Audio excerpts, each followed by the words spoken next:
जय श्री राम भक्तों।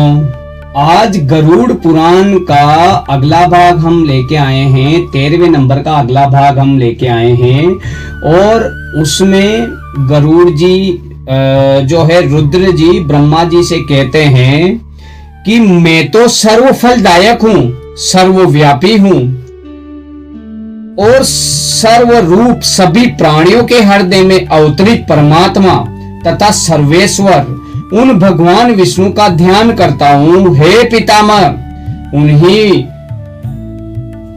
उन्हीं विष्णु की आराधना करने के लिए मैं शरीर में भस्म तथा सिर पर जटादूत धारण करके वृताचरण में निरत रहता हूं। जो सर्वव्यापक, जयशील, अद्वैत, निराकार एवं पद्मनाभ हैं, जो निर्मल हैं, शुद्ध हैं तथा पवित्र और हंस स्वरूप हैं, मैं उन्हीं परम पद परमेश्वर भगवान श्री हरि का ध्यान करता हूँ। इस सार तत्व श्री विष्णु के विषय में उन्हीं के पास चलकर हम सभी को पूछना चाहिए, जिनमें संपूर्ण जगत का वास है। प्रलय काल में जिनपे संपूर्ण जगत प्रविष्ट हो जाता है, सब प्रकार से अपने को ही उन्हीं की शरण में करके मैं उन्हीं का चिंतन करता हूँ।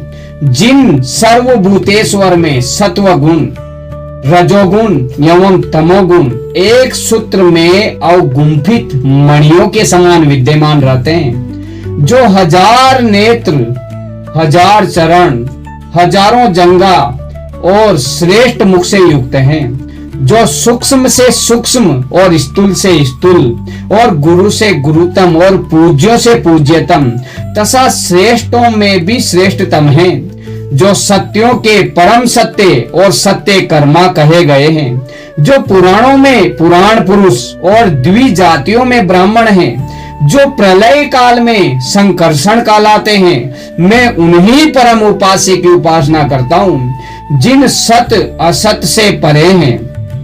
ऋतु अर्थात सत्य स्वरूप, एकाक्षर प्रणव स्वरूप पर ब्रह्म की देव, यक्ष, राक्षस, नागगण अर्चना करते हैं, जिनमें सभी लोग उसी प्रकार स्फुरित होते हैं जिस प्रकार जल में छोटी छोटी मछलियां स्फुरित होती है, जिनका मुख अग्नि, मस्तक धूलोक, नाभि आकाश, चरण युग्म पृथ्वी और नेत्र सूर्य तथा चंद्र हैं।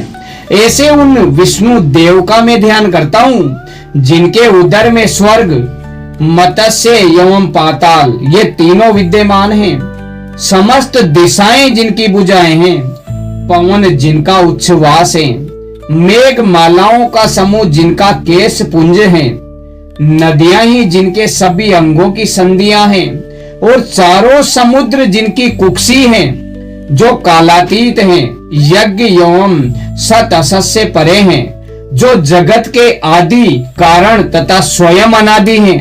ऐसे उन नारायण का मैं निरंतर चिंतन करता हूँ, जिनके मन से चंद्रमा, नेत्रों से सूर्य और मुख से अग्नि उत्पन्न होती है, जिनके चरणों से पृथ्वी की और कानों से दिशाओं की और मस्तक से स्वर्ग की सृष्टि हुई है, जिन परमेश्वर से सर्ग, प्रतिसर्ग, वंश, मनवंतर तथा वंशानुचरित प्रवर्तित हुआ है, उन देव की मैं निरंतर आराधना करता हूँ। परम सार तत्व ज्ञान प्राप्त करने के लिए हम सभी को उन्हीं की शरण में जाना चाहिए। जय श्री राम।